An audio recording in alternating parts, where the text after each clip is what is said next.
مجرم حاضر ہے۔ شاید سردیاں تھیں یا گرمیاں، میری ماں کو میری تاریخ پیدائش یاد نہیں۔ میں نے اس سے جب بھی پوچھا، اس کا جواب حیرت، بے بسی اور تعصب ہی تھا۔ میرے سوالوں پر میری ماں کا یہی رد عمل ہونا چاہیے تھا، کیونکہ اس نے مجھے گجرات کے جس پسماندہ گاؤں میں جنم دیا، وہاں صرف پیدائش ہوتی ہے، تاریخ پیدائش نہیں۔ بلکہ نہیں، ٹھہریے، وہاں شاید تاریخ بھی نہیں ہوتی، کیونکہ تاریخ کے لیے کیلنڈر بدلنا، مہینوں کا گزرنا اور برسوں کا بیتنا ضروری ہوتا ہے، جبکہ وہاں میرے گاؤں میں پچھلے 8-10 ہزار سال سے ایک ہی مہینہ، ایک ہی سال، ایک ہی تاریخ ہے۔ وہاں اشوکا عہد کا خیلو اور 21ویں صدی کا فضلو ایک ہی چارپائی پر بیٹھے حقہ گڑگڑاتے اور ماہیے گاتے ہیں۔ میری ماں بچپن میں مجھے ایک لمبا کرتا پہنا دیا کرتی تھی۔ اس کرتے نے اس وقت تک میرا ساتھ دیا جب تک یہ سکڑتا میری ناف تک نہ آ پہنچا۔ یہ مسئلہ آج تک حل طلب ہے کہ میں پھیلتا رہا تھا یا کرتا سکڑتا رہا تھا۔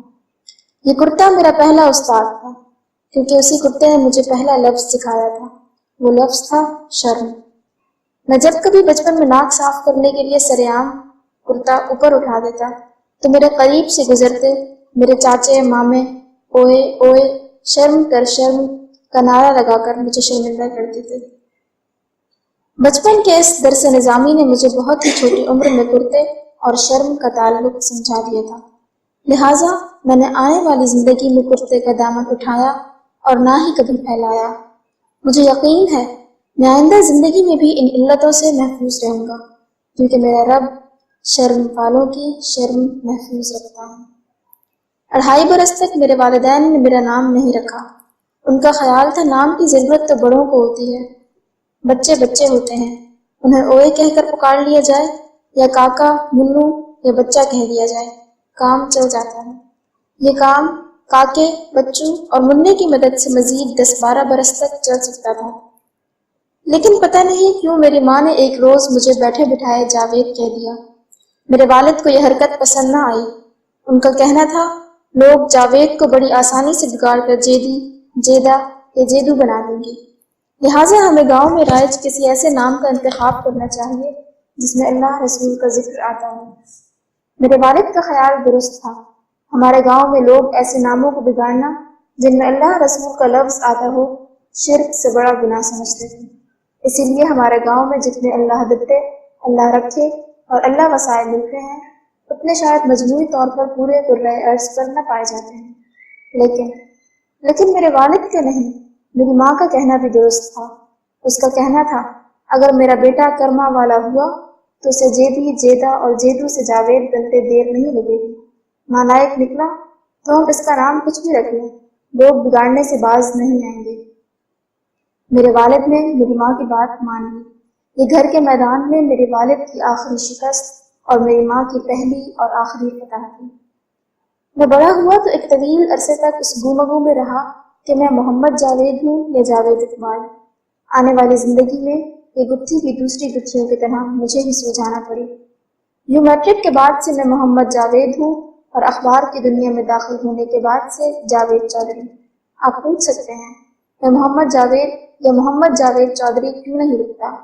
بات بہت واضح ہے۔ میں نہیں چاہتا میرے ناراض دوست جب میرا نام لے کر اپنی نفرت کا اظہار کریں تو لفظ محمد کے باعث ان پر بخشش کے دروازے بند ہو جائیں۔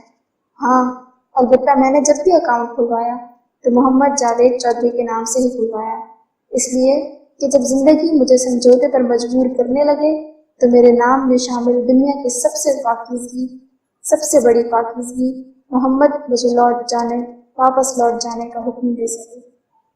آج یہ سطریں لکھتے ہوئے مجھے اپنی ان پڑھ بھولی بھالی ماں بہت یاد آ رہی ہے۔ وہ اس وقت مجھ سے 150-200 میل دور ہے، لیکن مجھے یوں محسوس ہو رہا ہے جیسے وہ میرے سامنے صوفے پر بیٹھی ہوئی۔ اس احساس کی 2 وجوہات ہیں، ایک تو اس کا ماں ہونا اور دوسری اس کی وہ دلیل جس نے کبھی میرے والد کو ہارنے پر مجبور کر دیا تھا اور آج مجھے شکست دے دی ہے۔ جب یہ کتاب مکمل ہوئی اور بھائی آصف اس کتاب کے پبلشر نے مجھے کسی نامور دانشور سے دیباچہ لکھوانے کا حکم دیا اور میں نے بجاوری کے لیے اپنے تمام بزرگوں اور دوستوں کی فہرست بنائی جن کی ذات کے سورج میری شخصیت کے میلے دھندلے آئینے میں چمکتے ہیں۔